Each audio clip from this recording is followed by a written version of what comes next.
حاصل کی، پھر اہل ہند کی فلسفیانہ اور مذہبی کتابوں کا بغور مطالعہ کیا۔ اس نے اپنے طویل مطالعے اور تجربے کے بعد اہل ہند کے علوم و فنون، عقائد و رسوم، تہذیب و معاشرت، اخلاق و عادات پر اپنی مشہور کتاب الہند لکھی۔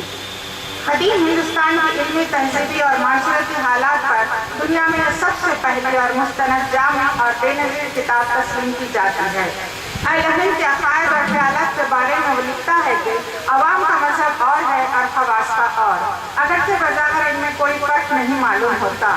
ہندوستان کے لوگ زیادہ تر نظم کے طریقے کو پسند کرتے ہیں، حالانکہ نثر کا سمجھنا آسان ہے۔ ان کی کتابیں زیادہ تر نظم ہی میں ہیں۔ میں نے چاہا کہ ان کو اقلیدس کی کتاب اور مہابستی کا ترجمہ سناؤں اور صنعت استدلال کا امرا کراؤں، لیکن میری بات سمجھ میں نہ آئی اور میں اس وجہ سے مصیبتوں میں مبتلا ہو گیا۔ جب میں نے ہندی علوم و فنون میں مہارت پیدا کر لی اور اپنی عربی استطاعت کے زور پر ان لوگوں سے علمی مسائل پر بحث و مباحثہ کرتا تو لوگ مجھے تعجب سے دیکھتے، یہاں تک کہ بعض لوگوں نے مجھے جادوگر سمجھا، لیکن جب میری ان سے دوستی ہو گئی تو وہ مجھے اپنا استاد اور بعض مجھے ودیا ساگر بھی کہنے لگے تھے۔ کتاب الہند صفحہ 66۔ ایک جگہ وہ لکھتا ہے کہ اہل ہند اپنے رسوم و رواج، عادات و اطوار اور معاشرت کی وجہ سے دیگر لوگوں سے جلد نہیں ملتے اور ہند کو ہی پوری دنیا سمجھتے تھے۔ البیرونی کو اس کی قابلیت اور خدمات کی وجہ سے سلطان مسعود نے اس کو قیمتی تحائف، انعام و اکرام عطا کیا تھا، جسے اس نے احترام کے ساتھ لوٹا دیا۔ البیرونی وہ پہلا غیر ہندوستانی شخص ہے جس نے سنسکرت زبان سیکھی۔ وہ خود اپنی کتاب میں لکھتا ہے کہ ہندوستان کے دانشور کسی غیر کو سنسکرت نہیں پڑھاتے تھے۔ اس نے ان مشکلات کو برداشت کرتے ہوئے اہل ہند کی مذہبی کتابیں بھگوت گیتا، رامائن، مہابھارت اور منو شاستر کا نہ صرف بغور مطالعہ کیا بلکہ ان کے اقتباسات کو عربی زبان میں ڈھال کر اپنی کتابوں میں حوالے بھی دیے۔ اپنی تصانیف کے ذریعے اہل ہند کے لٹریچر کو دنیا کے سامنے پیش کیا اور ایک طرح ہندوستان کی تاریخ کو سب سے پہلے سارے عالم میں متعارف کروایا اور اسلامی علوم و فنون کو بھی اہل ہند کو آگاہ کرنے کی کوشش بھی کی۔ جب البیرونی سنسکرت زبان سیکھنے کی غرض سے پنجاب گیا تھا تو وہاں اس نے ایک دفعہ ایک کھلے میدان میں ایک بلند ٹیلے کو دیکھا جسے نندنا یا ٹیلا بالاناتھ کہتے ہیں۔ مورخین کہتے ہیں کہ یہ وہی ٹیلا ہے جس سے ہیر رانجھا کی کہانی وابستہ ہے۔ جب رانجھا نے جوگی کا روپ کرنا چاہا تو اسی ٹیلے پر آ کے ایک جوگی کا شاگرد بنا تھا۔ البیرونی نے بعد میں اس کھلے میدان اور ٹیلے کو زمانے کی پیمائش کے مقصد کے لیے استعمال کیا اور دنیا کو زمین کے محیط ہونے کی نئی تحقیق دی۔ کتاب الہند کی خصوصیات۔ یہ کتاب اصل عربی زبان میں شہر نسبت سے 1887 میں شائع ہوئی اور ایک سال کی قلیل مدت میں اس کا انگریزی ترجمہ لندن 1888 سے شائع ہوا۔ حیدرآباد کے مشہور ادارے دائرۃ المعارف میں بھی اس کا ایک نسخہ موجود ہے جو 1958 میں یہاں سے چھپا اور 690 صفحات پر مشتمل ہے۔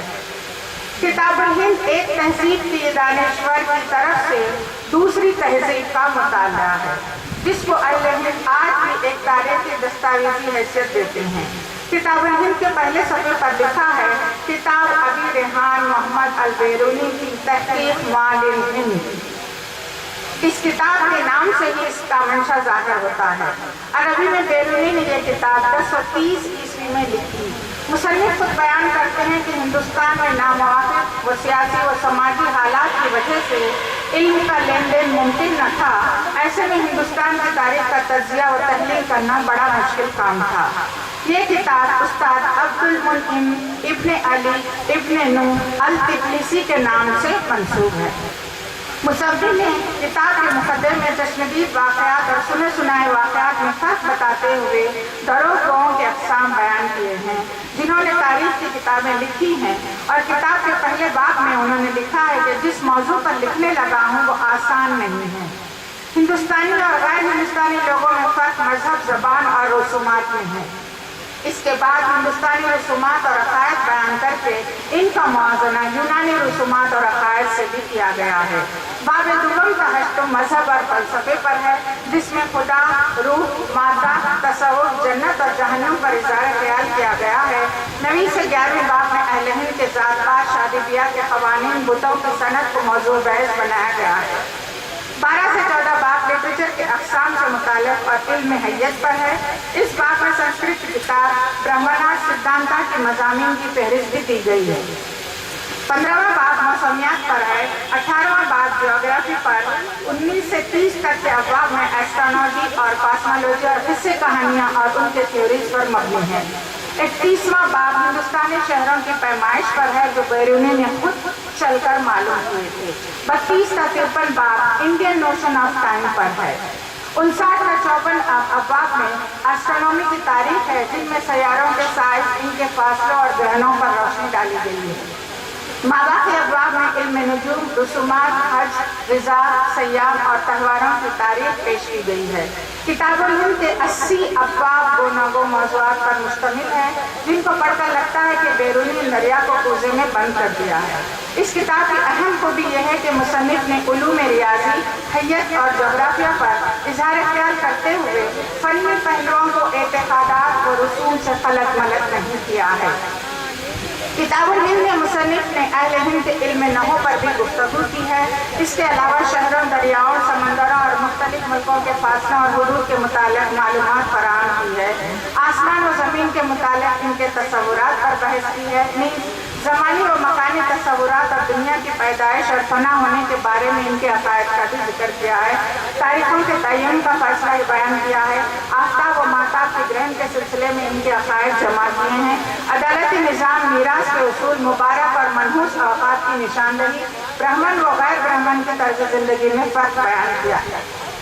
مصنف نے اگرچہ ہندوستان کی سیاسی تاریخ پر زیادہ توجہ نہیں دی، لیکن ہندو ایسٹرونومی پر 52 ابواب اور ہندو مذہب پر 11 ابواب قلم بند کیے ہیں، اور بھگوت گیتا کی مقدس تعلیمات پر اپنی پسندیدگی کا اظہار کیا ہے۔ اس نے لکھا ہے کہ ویدانتا کے تصوف، اسلامی صوفیزم اور نیو پلاٹزم میں بہت ساری مشترکہ باتیں پائی جاتی ہیں۔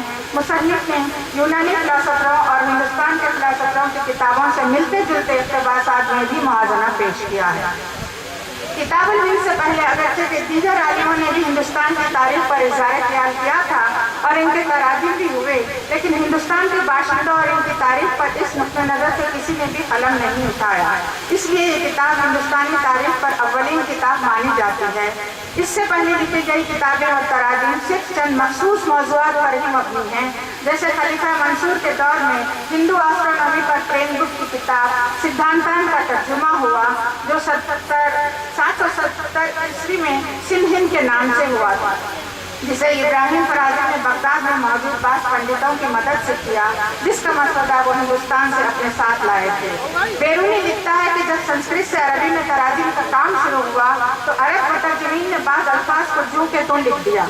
سنسکرت سے ان کتابوں کے تراجم سے اہل ہند کے عقائد، رسومات، طرز معاشرت، تہذیب و تمدن کی تاریخ کا پتہ نہیں چلتا تھا۔ کئی مسلمان عالموں، سیاحوں، صوفیہ بزرگوں نے بھی ہندوستان میں قیام کیا، لیکن ان میں سے کسی نے بھی اس زاویہ نظر سے ہندوستان کا مطالعہ نہیں کیا۔ کتاب الہند کے تفصیلی مطالعے سے معلوم ہوتا ہے کہ بیرونی نے اس کتاب کو قلمبند کرنے سے پہلے چند سنسکرت کی کتابوں کے تراجم بھی عربی میں کیے تھے، جن میں میں یہاں ایک کتاب کا حوالہ دے رہی ہوں۔ وہ کتاب ہے کھنڈ اکھنڈیہ، اس کا عربی ترجمہ ہے الارکن۔ اہل ہند کے عقائد کے بارے میں بیرونی لکھتا ہے کہ کسی قوم پر تنقید یا کسی قوم کی فوقیت کو ظاہر کرنا میرا مقصد نہیں ہے، بلکہ ہندوستان کی معمول کی زندگی کا نقشہ دکھانا مقصود ہے۔ عرب قوم میں بھی اس طرح کی چیزیں موجود تھیں جو بعد میں اسلام نے مٹا دی۔ عقائد میں اوہام کی آمیزش نے ہندوستانیوں کو بہت جکڑ رکھا ہے، جبکہ یونانیوں نے اس طرح کی جکڑ سے خود کو پاک کر لیا ہے۔ ایسے تمام عقائد کو بیرونی نہایت ایمانداری کے ساتھ بغیر نقد و نظر کے بیان کر دیا ہے۔ دراصل اربعین کی کتاب الہند میں ہندوستان کی مکمل تاریخ ملتی ہے۔ اس نے اس پر اپنا نقطہ نظر نہیں پیش کیا، نہ ہی اس پر تنقید کی ہے، صرف حقائق کو جمع کر دیا ہے۔ ہاں، ایک جگہ وہ لکھتا ہے کہ